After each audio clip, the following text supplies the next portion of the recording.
We are Francis Knight, we're public art consultants. We've been brought on board by Redrow developer. We're looking at Springfield Mill and we are bringing an artist on board to animate that site and to produce some public art commissions. I'm really lucky because it's a site that's got a huge, rich history, and the love that people felt for that place and the knowledge they were able to share with me was incredible. I think that's the great thing about this project. Everyone I've spoken to has been so generous with their time and their knowledge. Button Walk was so exciting. They explained how, the women would chop off all the buttons and the buckles and the stays from the corsets when they were using the textiles, which they would then use to make the paper. And they explained that it was kind of got chucked in the pond and that, there would be buttons and everything around the pond. And I had been told that, but I hadn't really understood that I would still be able to see these buttons and buckles and everything. And I sort of thought, well, either they're not there anymore, or you'd have to kind of dig down to find them. And I kind of went through all the nettles to said, are we allowed to go in? And sort of went through, and you didn't even have to scuff the surface with your shoe. It was there, absolutely, they were just everywhere. It wasn't like you walked and then, oh look, there's a button, which was like the best case scenario I was hoping for. It was paved with these buttons, all different, all very beautiful, and that was really massively inspiring. So I definitely knew I wanted to make something that spoke about that rich heritage.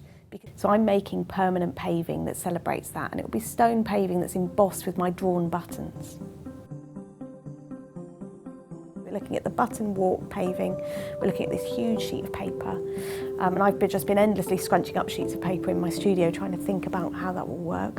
And I wanted to create a piece that looked exactly like paper, so that had a sense of it being an optical illusion. So it had the texture, it had the colour, and it had the creases, and it had the shadows of paper. Now this is a hard thing to make because you can't make it out of paper. So it's going to be made out of metal, and there's lots of ways of making it, but we're going to be making it so that it's all creased and it looks like a giant piece of paper kind of held on its corner.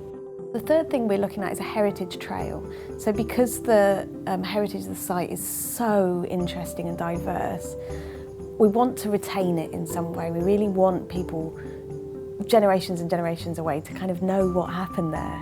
So I spent a lot of time with local historians and local archivists, learning about the different sites. And what we decided to make were metal discs that will be inlaid into the ground, and they will kind of acknowledge that this was the site where this happened, and this was this, and this was this. And it creates kind of trail around this new development that you can kind of visit and understand and learn about. So that's the three things we're making. There's going to be 10 of these heritage trail discs. So I've got a lot of work to do, but it's going to be really exciting. Redrow are extremely proud of this site. We want this to be one of our flagship sites. It's to demonstrate that Redrow can take a brownfield piece of land that's got a massive history and redevelop it in a way that's sensitive to the community in which it's in, reintegrate it back into the town, and we end up with something that we're proud of, our residents are proud of, and the whole community knows about and can be proud of as well.